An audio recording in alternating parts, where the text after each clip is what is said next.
एक सवाल से शुरू करते हैं। अगर तेल ही विकास होता तो वेनेजुएला आज आर्थिक संकट में क्यों है? अगर तेल ही सुरक्षा होता तो इराक बार बार युद्ध और हस्तक्षेप का मैदान क्यों बना है? और अगर सिर्फ पैसा काफी होता तो उरुग्वे जैसी छोटी अर्थव्यवस्था शिक्षा के दम पर स्थिर और सम्मानित लोकतंत्र कैसे बना पाई? असल बात यह है कि किसी भी देश की असली ताकत उसके तेल के कुओं में नहीं, उसकी कक्षाओं और किताबों में छुपी होती है। वेनेजुएला एक समय दुनिया के समृद्ध देशों में गिना जाता था। तेल का पैसा भरपूर था, लेकिन शिक्षा और संस्थाओं पर निवेश कमजोर रहा। नतीजा यह हुआ कि जब नीतियां चूकी, जब तेल की कीमतें गिरी, तो पूरी अर्थव्यवस्था हिल गई। लोग नोटों के थैले लेकर बाजार जाने पर मजबूर हुए। यहाँ तेल था पर नागरिक नहीं थे, जो पारदर्शिता पर जोर देकर नीतियों को सुधारने के लिए खड़े तैयार हों।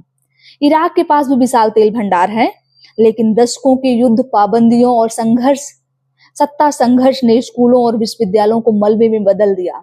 जहां शिक्षा कमजोर होती है, वहां समाज के भीतर संवाद की जगह संदेश जगह ले लेती है और बाहरी ताकतों के लिए दखल देना आसान हो जाता है। तेल की दौलत वहां है, लेकिन ज्ञान की सुरक्षा कवच कमजोर है।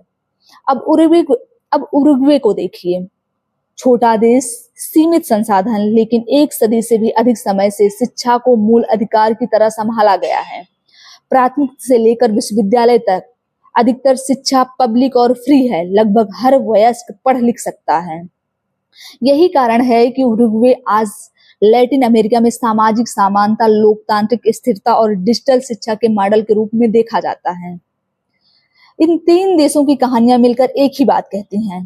तेल, सोना, खनिज ये सब बोनस हैं, पर बिना मजबूत शिक्षा व्यवस्था के ये बोनस भी बोझ बन सकते हैं। भारत के लिए संदेश साफ है।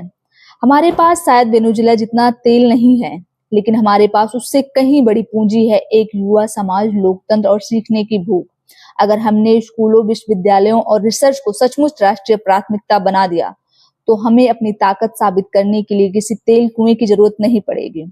सवाल सिर्फ इतना है, हम अपने बच्चों के हाथों में क्या देना चाहते हैं।